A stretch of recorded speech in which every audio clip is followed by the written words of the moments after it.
Baik. Ternyata Dokter Yusuf sudah join ya. Selamat malam, Dok. Malam Rifki, malam teman-teman semuanya. Selamat malam, Assalamualaikum warahmatullahi wabarakatuh. Waalaikumsalam. Selamat bergabung di Free Zoominar Mentor Clinic. Ini pas dengan coblosan. Pada nyoblos, udah teman-teman? Dokter Maulana udah nyoblos, Dok? Kayaknya kalah jagonya Dokter Maulana nih ya. Ya, Dok? Alhamdulillah sudah dok. Oke teman-teman semuanya, selamat datang. Kita mulai saja ya. eh, Free Zoominar kali ini. Perkenalkan, saya Dr. Yusuf Yusono eh, dari Klinik Keluarga Cianjur.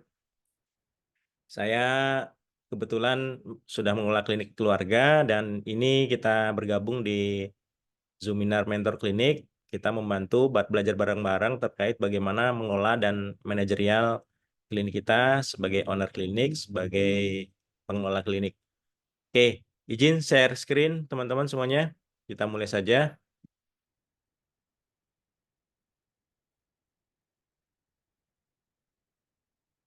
Oke. Oke, materi kali ini kita akan bahas strategi menjadi pilihan pelanggan ideal di kala sengitnya persaingan. Ini kita sesuaikan juga dengan tema kita di kali ini, bagaimana di pemilu ya, ini hubungannya sama pemilu ya. Bagaimana menjadi pilihan pelanggan ideal di kala sengitnya persaingan. Oke, perkenalkan saya Dr. Yusuf, lulus kedokteran tahun 2001. Kemudian sekolah juga di Magister Manajemen di Bandung, konsentrasi rumah sakit. Saat ini mengelola klinik keluarga, sudah berdiri tahun 2013 dan juga sebagai dokter fungsional di Istana Presiden Sipanas. Dan Alhamdulillah klinik keluarga sejak tahun 2013 sudah eh, berdiri dan sudah 10 tahun berjalan. Teman-teman bisa main-main boleh silahkan ke klinik, kita belajar bareng-bareng di sini. Dan saya tanya dulu teman-teman ini, apa kira-kira permasalahan teman-teman? Boleh raise hand boleh, atau boleh juga share di kolom komentar, karena banyak nanya ke saya, Dok, gimana sih naikin kapitasi buat yang kerjasama dengan BPJS, Dok, bagaimana sih naik supaya kliniknya ramai? Banyak juga yang nanya, bagaimana supaya profit, Dok, supaya cepat nggak boncos. Ini boleh teman-teman share permasalahan-permasalahan teman-teman semuanya, biar kita sekaligus kita bahas di sini berhubungan dengan bagaimana sih kita menjadi pilihan pelanggan di tengah sengketa persaingan. Boleh teman-teman share, teman-teman silakan. Boleh share di kolom komentar. Permasalahan apa sih teman-teman yang teman-teman hadapi selama ini ataupun yang saat ini, yang kita bisa coba kita belajar bareng-bareng untuk mengatasi ini. Boleh silakan teman-teman. Ya, baik. Silakan teman-teman. Eh, apa sih permasalahan di kliniknya? Boleh di menu chat ataupun raise hand. Nanti kita ngobrol langsung dengan Dokter Yusuf. Silakan.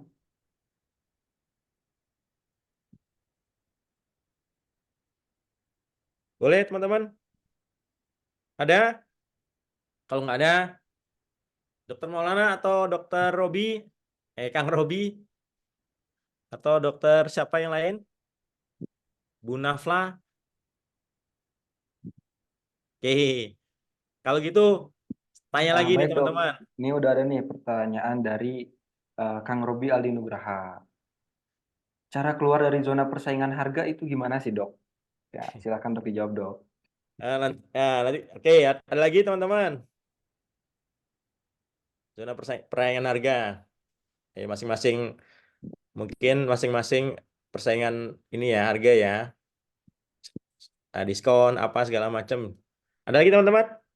Kalau di benaknya customer ya, klinik teman-teman, menurut pandangannya customer atau yang udah nanya ya, bagi yang eh, apa sih kira-kira apakah menjadi pilihan ya? Misalkan di Kecamatan Cipanas kayak di Klinik Keluarga kebetulan di daerah Cipanas Cianjur, apakah memang menjadi pilihan di tengah persaingan itu kliniknya teman-teman berapa persen? Atau misalkan bisa ditanya juga kalau ke customer, kalau kliniknya teman-teman tutup, dia berobat kemana?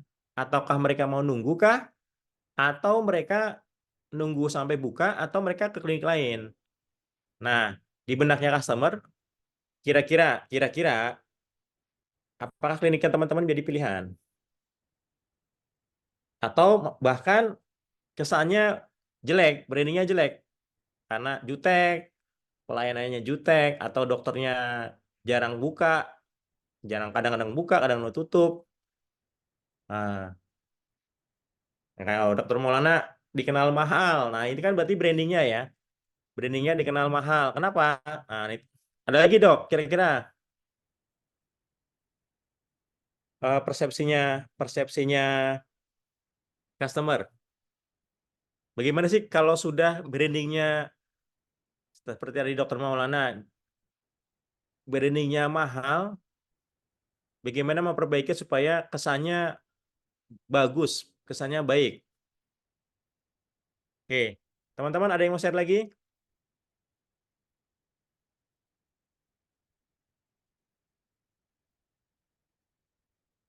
Kita lanjut dulu ya.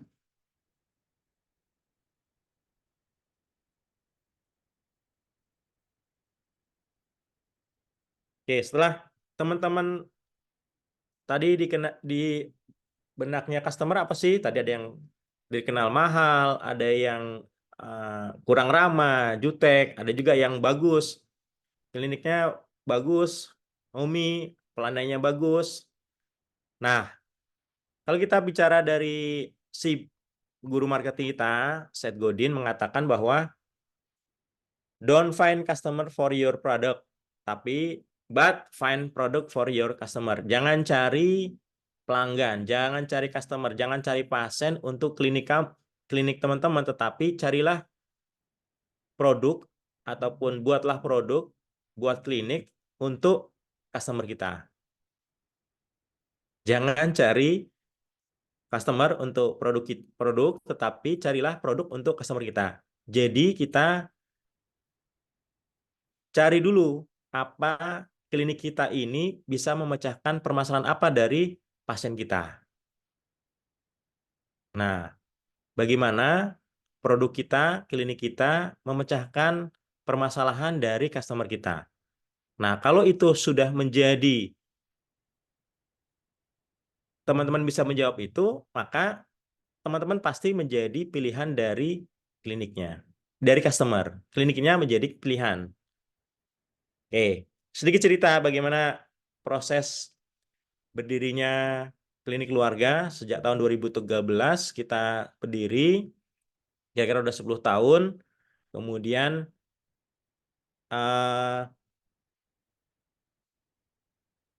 kebetulan momennya pas. Saat itu kebetulan seluruh badan usaha 2013-2014 seluruh badan usaha menjadi wajib untuk BPJS Kesehatan. Nah, oleh karena itu, karena memang di daerah Cipanas itu memang banyak badan usaha, banyak hotel. Nah, saya berinisiatif untuk bekerja sama dengan BPJS Kesehatan tahun 2014 itu. Kemudian setelah kita bekerja sama, saya tanya, Pak, Bu, gimana buat kapasitasnya supaya ada gitu loh. Ya dokter cari sendiri gitu loh. Oleh karena itu, saya akhirnya buat proposal lah, datenginlah hotel-hotel ini dari Mapai saya, dari satu hotel ke hotel lain. Akhirnya saya perkenalkanlah persoalan mereka. Saya tanya ke mereka, persoalannya apa sih? Ternyata memang mereka, para karyawannya, pengen nggak mau ke puskesmas. Kenapa mereka nggak mau ke puskesmas? Karena satu, surat sakitnya bayar, surat sehatnya bayar, bukanya pun tidak hanya pagi saja, tidak sore nggak buka, minggu tutup. Nah, Dari situ, dari permasalahan dan keinginannya dari customer, maka saya buatlah jam layanannya, saya buka pagi sore, saya buka hari Minggu pun kami buka. Kemudian kita nggak ada iur biaya waktu itu karena awal-awal. Kemudian obat-obatnya pun kita perbaiki, walaupun obatnya yang murah tetapi generik, tetapi dia istilahnya bermerek lah ya. Dari permasalahan-permasalahan itu kita komunikasikan, kita sampaikan ke HRD, ke manajer-manajer mereka. Kemudian kita juga buat penyuluhan-penyuluhan di hotel-hotel tersebut. Akhirnya kami undang mereka untuk datang ke klinik, melihat kliniknya, oh klinik benar, memang nggak ngontrak, kliniknya betul-betul oke, udah sesuai. Akhirnya dibawalah karyawan-karyawannya ke kita. Begitu terus menyampaikan cerita, menyampaikan story, menyampaikan apa menjadi value dari klinik kita. Nah, itu sedikit cerita kenapa prosesnya berjalan 10 tahun dan terus seperti itu sampai sekarang. Jadi value-nya kita, nah sama tadi, kita cari kelompok pelanggan ideal kita. Kalau ternyata memang klinik kita klinik BPJS, maka apa yang menjadi customer sudah ada, apa yang diinginkan dan dibutuhkan oleh mereka, dan klinik kita memecahkan permasalahan apa dari customer-nya, ya kan? Klinik kita memecahkan apa dari persoalan, kita bisa memecahkan apa yang mereka inginkan, apa yang mereka butuhkan, kita pecahkan, teman-teman. Jadi setelah kita temukan, oh klinik kita tentukan klinik BPJS, klinik kita menjadi klinik BPJS. Udah, kita tanya ke mereka kebutuhannya apa yang mereka inginkan, dan kita memecahkan solusi apa yang tadi. Jamnya, layanannya minta diperpanjang, minta hari Minggu tetap buka, tidak ada iur biaya, obatnya minta yang bagus. Nah, itu keinginan itu kita penuhi, kita coba perbaiki. Kemudian kita buat survei, kita cari survei berapa banyak sih customer karyawan-karyawan BPJS ini gitu. Kita buat berapa banyak kelompok ini, berapa banyak pasien-pasien BPJS yang sudah kerja sama dengan BPJS, berapa banyak. Nah, kita datangin kelompok-kelompok tersebut. Setelah kita survei, kita datangin.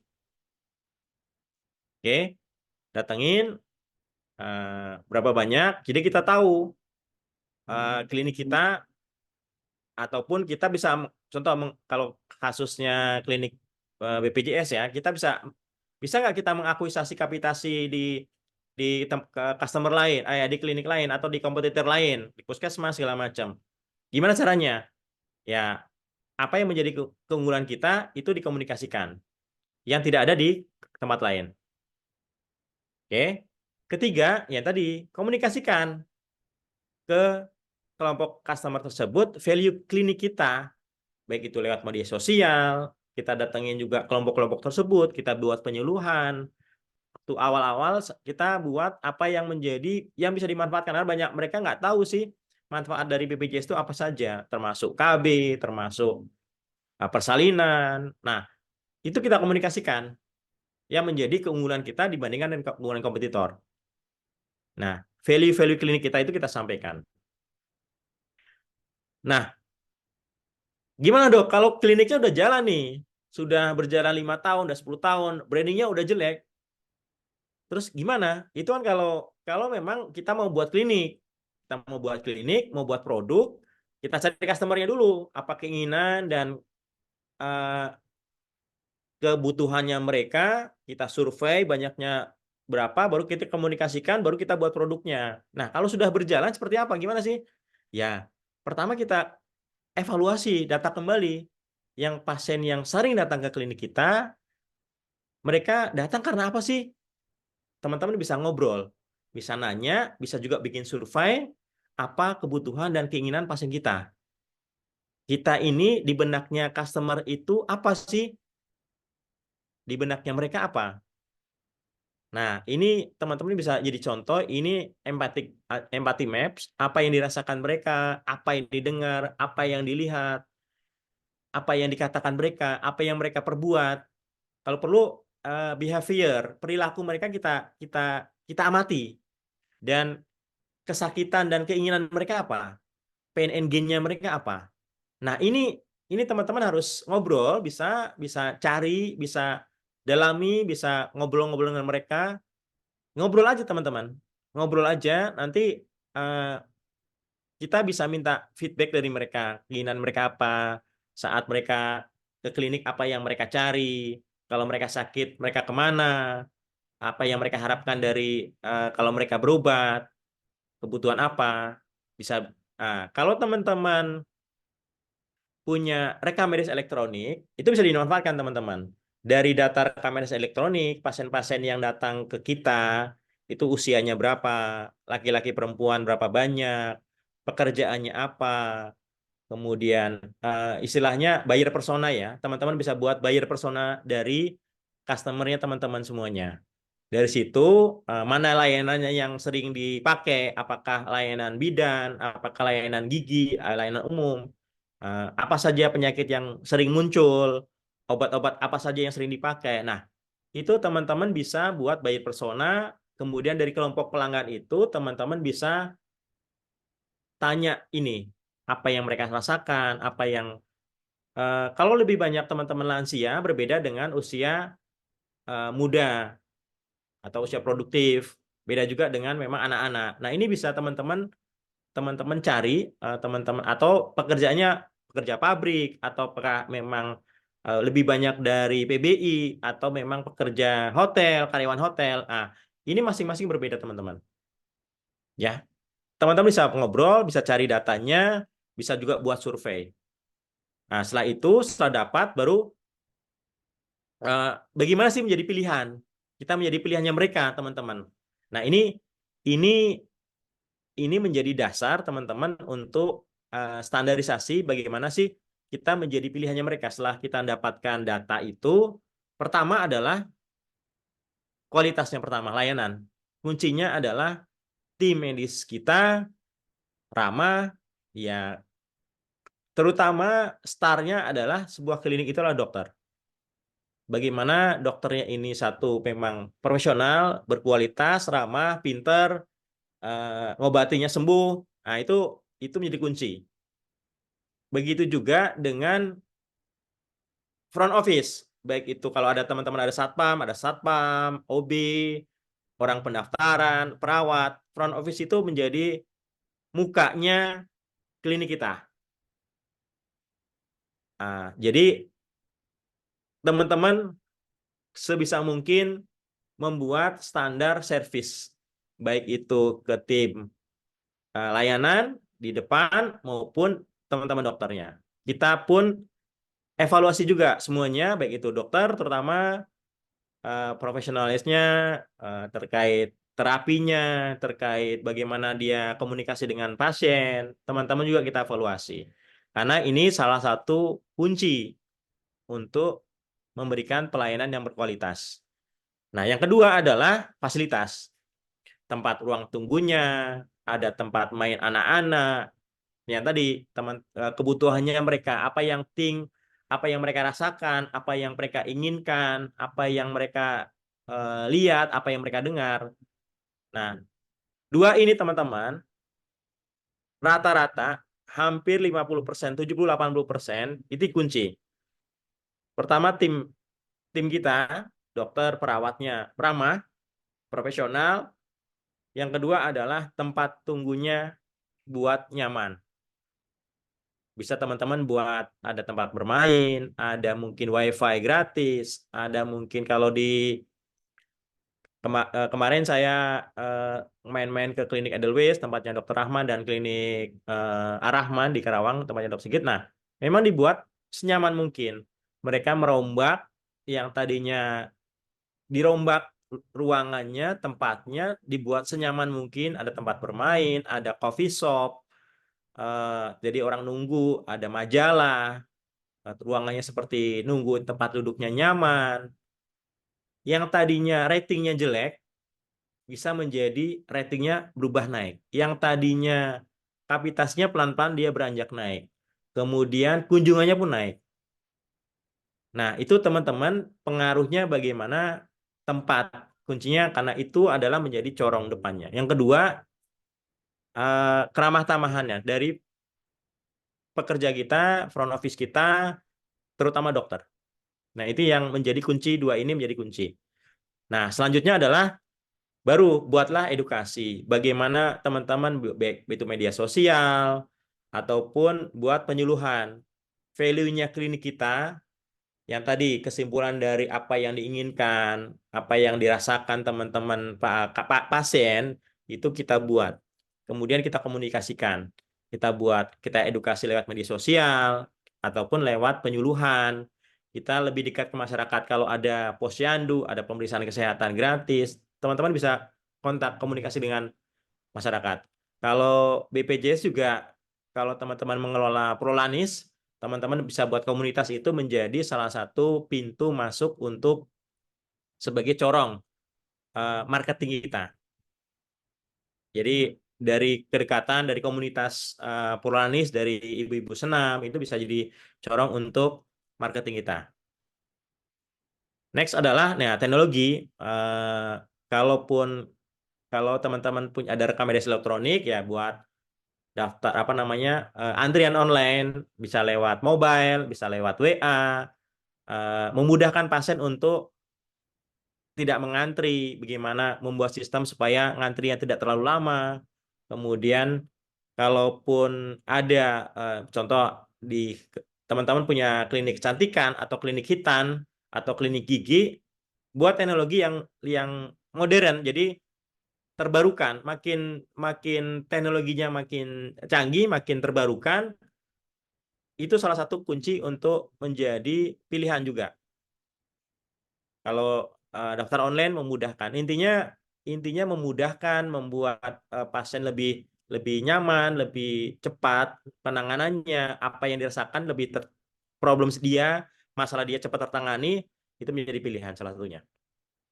Nah, ini juga perlu juga feedback. Setiap ada feedback, ada masukan, teman-teman jangan anti.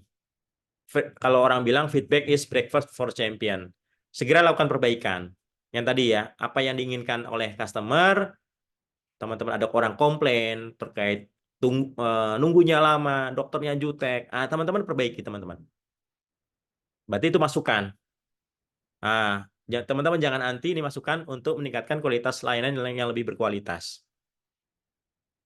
Nah, terakhir adalah ini add value. Teman-teman bisa buat senam, konsultasi gizi, bisa bikin klinik anti merokok dan lain sebagainya. Ini add value sebetulnya teman-teman. Add value layanan. Kalau misalkan ada klinik hitan atau klinik yang lain itu menjadi add value-nya. Atau ada ronsen, ada lab, nah itu sama juga. Bukan utama tetapi tambahan. Kalau ada itu meningkatkan makin meningkatkan nilai tambah untuk klinik kita. Oke. Kesimpulannya teman-teman pertama adalah jika klinik kita ingin tumbuh secara cepat, berkelanjutan, lama, growing, sustainable, profitable, ya kita harus tentukan kelompok customer kita, pasien ideal kita untuk klinik kita. Jadi jangan semuanya pengen diambil, tetapi tentukan aja. Kalau memang klinik kita pasien BPJS, ya udah pasien BPJS yang apa yang diinginkan oleh pasien-pasien BPJS itu. Kalau pasien umum yang mana gitu loh. Kalau lebih khusus lagi, contoh lebih bagus mah teman-teman kliniknya klinik hitan, ya udah fokus ke hitannya aja gitu. Teman-teman fokusnya ke gigi, ya udah gigi. Buat klinik gigi yang bagus. Jadi jangan semuanya pengen diambil. Klinik paru, ya udah klinik paru gitu loh. Positioningnya teman-teman apa klinik teman-teman di benaknya customer. Buat unik dan relevan. Tentukan dulu kelompoknya, apa yang menjadi keinginan dan yang menjadi permasalahan mereka, solusikan. Ya, itu salah satu untuk menjadi pilihan. Jadi begitu ingat klinik hitan, ingatnya klinik Dr. Maulana, klinik BPJS, nah itu jadi pilihan. Yang kedua tadi, teman-teman ciptakan creating value ya, buat value untuk meningkatkan kunjungan pasien dan pilihan. Tapi yang unik dan relevan ya, yang contoh kliniknya memang klinik sosial, memang ada di klinik di Cianjur, ada memang klinik sosial, ya udah itu. Memang itu menjadi kliniknya bang, tempat sharing, ada pengobatan gratis. Itu menjadi klinik salah satu branding klinik tersebut. Ya, itu salah satu, dan komunikasikan value itu ke masyarakat. Tetapi teman-teman bisa tanya dulu keinginan dari customer. Oke. Nah, ini yang paling penting teman-teman. Jadi membuat suatu bisnis, dalam hal ini klinik, teman-teman bukan seperti lari maraton ya teman-teman. Pengennya beberapa klinik-klinik, owner-owner yang saya mentorin, pengennya cepat. Pengennya cepat profit. Gimana caranya profit? Profit membuat klinik yang ada yang baru 6 bulan, pengennya cepat BEP, balik modal. Pengennya kapitalisasinya cepat naik. Pengennya yang tadi brandingnya jelek, pengennya brandingnya cepat bagus gitu loh. Ini perjalanan panjang teman-teman. Ini maraton, bukan lari sprint. Jadi memang teman-teman harus punya visi ya, punya visi dan purpose, punya tujuan, terutama dalam jalan klinik ini. Saya buat klinik ini tujuannya apa sih? Buat bisnis ini tujuannya apa sih? Itu. Ini menjadi kekuatan teman-teman.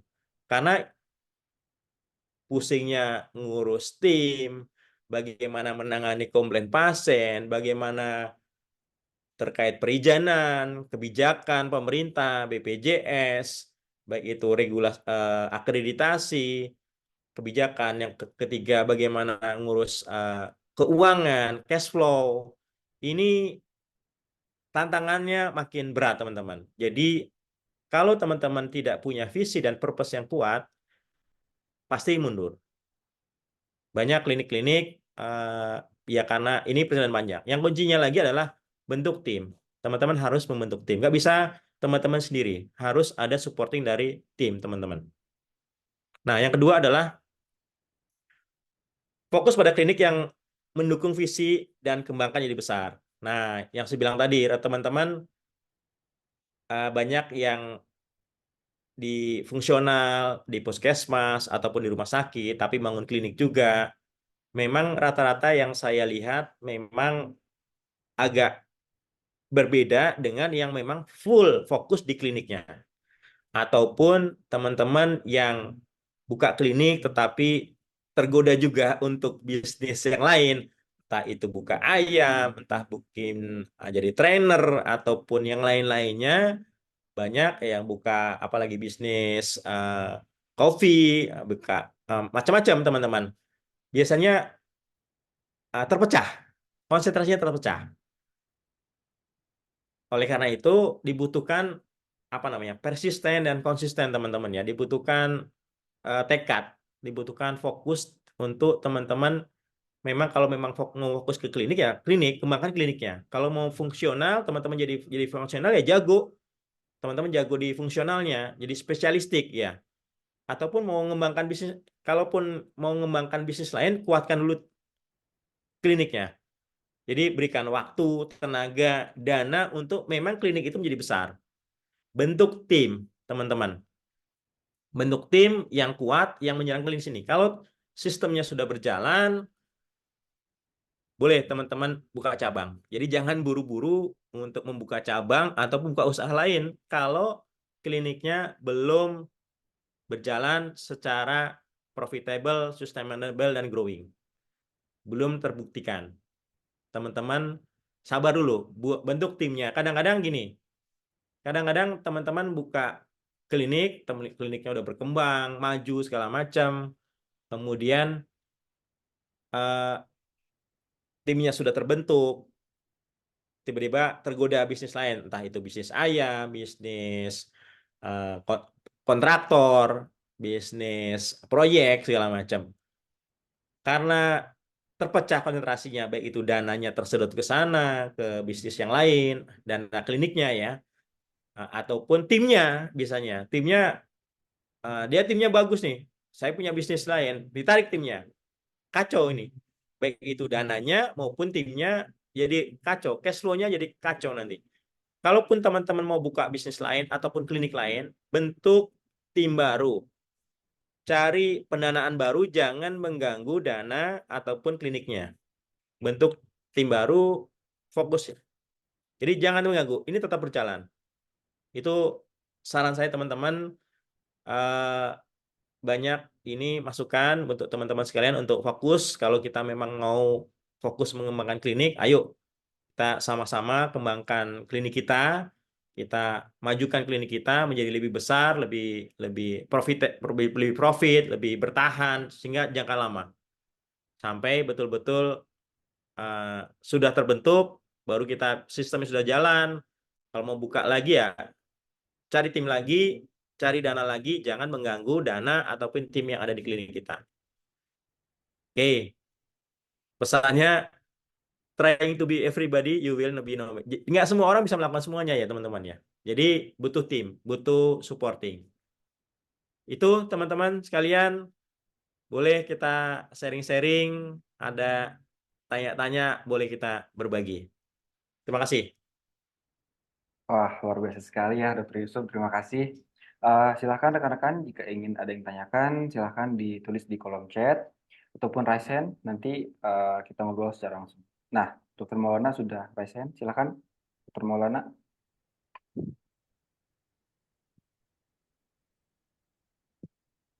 Silakan Dok Maulana.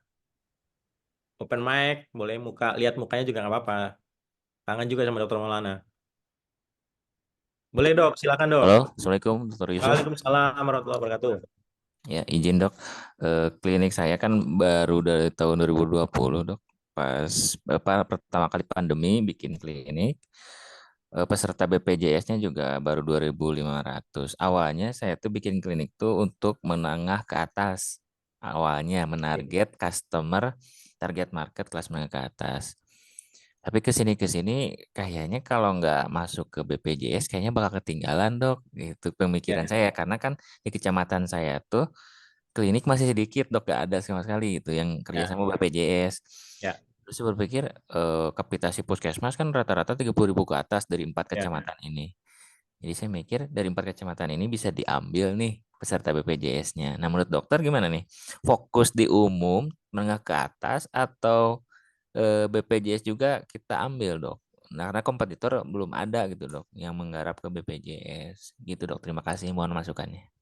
Oke, thank you Dokter Maulana. Balik lagi Dok tadi, cari data dulu Dok ya.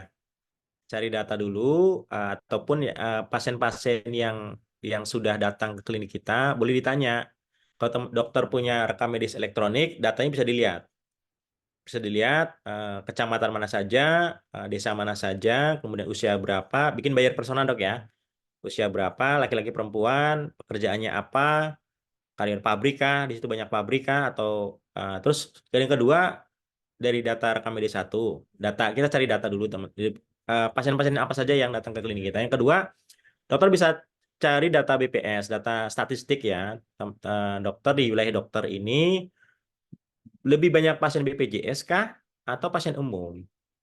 Lebih banyak yang pekerja pabrik yang memang BPJS atau memang pengusaha ataupun pekerja memang kalau apa namanya, memang dia punya usaha sendiri gitu ya dok ya, mandiri. Nah, Banyaknya PBI kayaknya dok di perkampungan soalnya dok. Ya. oke, kalau banyak PBI, bisa nggak PBI-nya dialihkan ke, kalau memang BPJS-nya PBI ya, bisa nggak dialihkan ke klinik misalkan ya. Kalau memang PBI-nya dari nasional, kemungkinan bisa. Tetapi kalau PBI-nya dari APBD, agak susah itu dok. Ah, yang paling bagus dok, paling bagus adalah dokter bisa datengin badan statistik sebetulnya dok, bisa minta data sebetulnya. Bisa Hmm. minta data atau kecamatan, data peserta, data penduduk ya, kerjaan, atau memang banyak PBI-nya, banyak menengah ke bawahnya, dokter udah cocok untuk bikin kliniknya klinik BPJS, karena pasti banyak masyarakat yang nggak mampu. Oke, Hmm. tinggal BPJS-nya mana? Oh, BPJS PBI. Oke. berarti banyak di desa-desa nih. Bisa nggak PBI ini dialihkan ke klinik? Kita jadi kompetitor yang puskesmas. Kalau bisa, ya udah kita tinggal kerjasama dengan desa, datangin kecamatan. Cuma hati-hati berantem dengan puskesmas ya. Dokter bisa bikin kerjasama untuk bikin penyuluhan atau bikin pengobatan, bikin apa namanya personal brandingnya dokter maupun kliniknya dimunculkan. Dan kalau target marketnya masyarakat desa ya apa yang diinginkan dari masyarakat desa tersebut, kebutuhannya apa sih gitu loh. Teman dokter bisa ikut gabung dengan, kalau hubungan dengan puskesmas bagus, dokter bisa gabung ke Posyandu, bikin bidan-bidannya gabung ke Posyandu, ataupun kerjasama dengan puskesmas untuk seperti kemarin ya ada KPPS ya, pemeriksaan kesehatan ya, gabung kerjasama aja, walaupun dokter jadi klinik. Jadi memang kalau istilahnya Kang Dewa Eka Prawega, sharing-sharing dulu dok, berbagi dulu. Nanti orang melihat kita, value-nya kita apa, dan kebutuhan mereka apa. Itu mungkin dok, Dokter Maulana. Bisa diterima ya dok? Iya, terima kasih dokter. Kalau kalau di daerah apa Kelapa Nunggal dok ya kalau nggak salah kliniknya ya. Iya, di Kecamatan Kalapanunggal dok. Kalau banyak pabrik kan di situ dok, di Di Sukabumi. sini kampung dok. Jadi Kampung dari ya. pinggir jalan raya itu setengah jam dok ke atas. Oke. Kalau enggak ya memang diperluas lagi supaya bikin awareness dok, bikin apa namanya, bikin ya semacam iklan ya. eh, Kalau memang anak-anak muda ya berarti ya mainnya media sosial dok, main TikTok ataupun Instagram, bikin ads bisa juga untuk awarenessnya ya. Kalaupun masyarakat desa ya berarti ya masuknya ke desa, ke kecamatan untuk bikin penyuluhan-penyuluhan ya dok, supaya lebih dikenal. Memang kalau saat ini kalau kita kerja sama BPJS beda dengan saat zaman saya tahun 2013, 14 memang itu momennya orang mencari klinik BPJS. Nah, saat ini memang agak berat kalau untuk penambahan kapitasi. Tapi nggak apa-apa dok, bisa juga. Kuncinya dua tadi dok ya. Kita berikan layanan yang yang ramah, yang baik. Yang kedua tempatnya nyaman. Dua itu menjadi kunci. Kalau saya beberapa ngobrol dengan pasien, survei juga dengan beberapa badan usaha, dua itu menjadi kunci. Dokternya ramah, perawat-perawatnya ramah, kedua tempatnya nyaman gitu loh. Kalau nyaman, mereka nunggu pun nggak masalah gitu loh. Nah, kalau masyarakat desa, kalau di situ banyak masyarakat desa, pengennya masyarakat desa itu apa? Kenyamanan, pengen kliniknya seperti apa sih? Nah, itu dok. Itu bisa di ngobrol-ngobrol dengan pasiennya. Baik dok. Itu dok ya. Iya dok, makasih dok. Saya jawab yang Kang Robi nih. Apa pertanyaan ini? Cara keluar dari zona persaingan harga. Oke, Kang Robi, kalau kalau saya sih dok, Kang ya, kalau saya sih anti sih Kang, anti terkait dengan bersaing harga ya, bersaing harga. eh, Jangan cari yang termurah, jangan buat kita bersaing dengan diskon, dengan murah, kita hancur nanti, Kang Robi. Kalau saya sih buat value ya, buat apa namanya, value kita, klinik kita.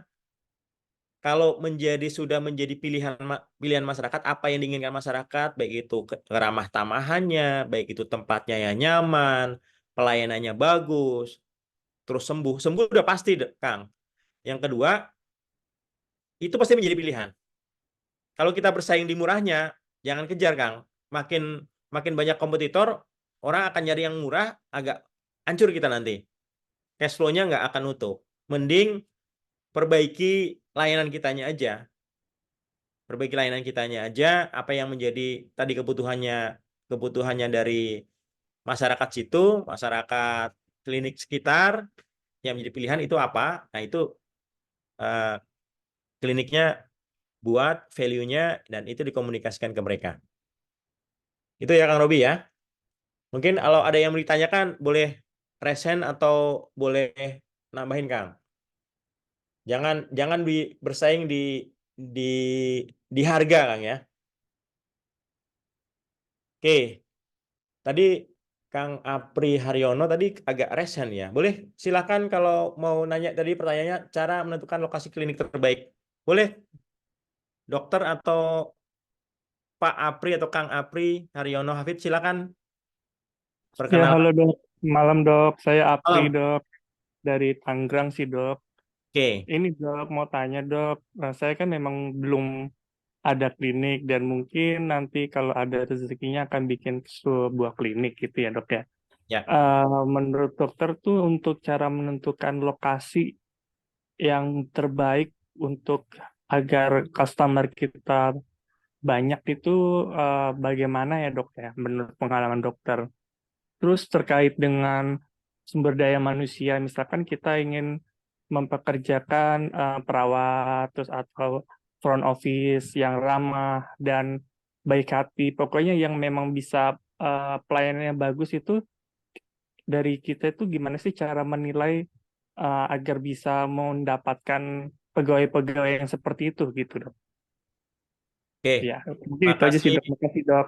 Pak Apri ya, sama-sama Pak.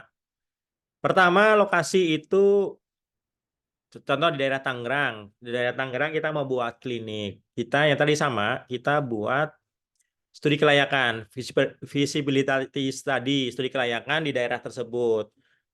Bisa pertama cari data di sama Badan Statistik, cari eh, klinik ataupun rumah sakit di daerah sekitar, klinik atau rumah sakit yang sudah ada apa, kebutuhannya apa. Kalau di kota, kalau saran saya, Pak Apri, kalau di kota seperti di tier 1 ya di kota, tier 1 di tier 2 di kota Tangerang, Jakarta. Saran saya adalah bikin klinik utama, Pak Apri, bikin klinik utama. eh, c- apa yang tapi yang menjadi bisa juga cari di rumah sakit tersebut yang menjadi memang pilihan, yang kompetitornya banyak, yang pastinya ngantri ya. Memang kebutuhan dari masyarakat tersebut di daerah sekitar situ. Nah, setelah setelah itu ya buat lokasinya di mana? Yang contoh ya di daerah Tangerang, oh banyak lansia nih. Lansia ini biasanya butuh banyak sakit, baik itu hipertensi, diabetes, ataupun butuh apa terapi, fisioterapi. Nah, terus survei juga di rumah sakit ataupun di ada kompetitor daerah situ, cari penyakit terbanyak itu apa buat kliniknya. Nah, lokasinya seperti itu. Dan ya buat yang memang ya tempat parkirnya ada, luas, ya yang memang kebutuhan kenyamanan buat pasien ya, sehingga jadi pilihan. Itu itu saran saya. Yang kedua untuk cari tenaga SDM memang kuncinya memang di SDM. Nah, contoh yang paling utama kalau klinik itu startnya adalah dokter. Kalau kita mau jadi buat klinik utama ya setelah dapat contoh oh kebutuhan di sini adalah terkait penyakit saraf sama rehab medik karena banyak lansia, banyak orang stroke misalkan. Ya kita buat cari dokternya. Nah, ini agak gampang susah. Kalau dokter karena memang makin spesialistik dia makin sedikit untuk saat ini ya. Mungkin 5 tahun 10 tahun ke depan mungkin akan lebih mudah ya. Nah, kita ya eh, pertama kalau saya sebetulnya menyamakan value ya Pak Apri ya, menyamakan visi kita, menyamakan value kita, samakan sama juga dengan kita cari perawat atau cari tim kita ya. Kita hiring itu di apa wawancara sendiri ya. Kita wawancara kebutuhannya apa nih? Oh, butuh perawat. Perawatnya seperti apa? Pengennya ramah ya. Jadi kita ngobrol. Ngobrol kalau memang fresh graduate ya berarti kita latih. Kalau pengalaman ya berarti pengalamannya apa? Kalau perlu kita track recordnya di tempat kerja sebelumnya seperti apa, bisa kita tanya, kita cari. Kalau memang Pak Apri butuhnya pengalaman ya. Kalau memang fresh graduate ya kita latih, kita ajarin berarti. Capeknya di situ. Sama-sama capek. Sama-sama capek. Kalau untuk merintis awal memang harus harus ya memang harus pelan-pelan, harus terus apa namanya? Konsisten dan persisten itu aja. Gitu Pak Apri mungkin gambarannya. Ada yang mau ditanyakan lagi, Pak Apri? Ya siap dok. Makasih ya dok. Sama-sama, Pak. Oke, ada pertanyaan lagi mungkin Pak Agus Dery nih ya. PBI, APBD juga sekarang bisa dipindah ke, oh sudah bisa dipindah ternyata. Informasi dari Pak Dery. Terima kasih Pak Dery. PBI, APBD ternyata sudah bisa dipindah Pak Dr. Maulana tadi. Ada informasi. Jadi sekarang bisa dipindah APBD, PBI-nya bisa disosialisasikan tutorialnya. Nah, betul informasi. Terima kasih Pak Agus Dery. Jadi malah tadi informasinya tadi malah enak bikin penyuluhan bagaimana cara memindahkan BPJS dengan mobile. Dokter bisa latih teman-teman di pendaftaran bagaimana menggunakan mobile JKN, pindahin vaskesnya di klinik dokter. Tadi menyambung pertanyaan dari Dokter Maulana ya. Bagaimana memindahkan vaskesnya, bikin penyuluhan, bikin tutorial, bikin edukasi lewat media sosial, atau bikin pas penyuluhan, bikin tutorial. Itu mungkin teman-teman semuanya ada yang mau ditanyakan? Nanti kalau ada yang ditanyakan, teman-teman boleh bergabung di grup mentoring, di grup WA, teman-teman bisa tanya di sana bagaimana teman-teman cara kita berkembang bareng-bareng, bagaimana mengelola kliniknya teman-teman semuanya, kita belajar bareng-bareng di sana. Demikian teman-teman, terima kasih semuanya. Rifki, silakan. Kalau tidak ada pertanyaan, kita close. Sudah jam 9, udah hampir 1 jam kita ngobrol ya.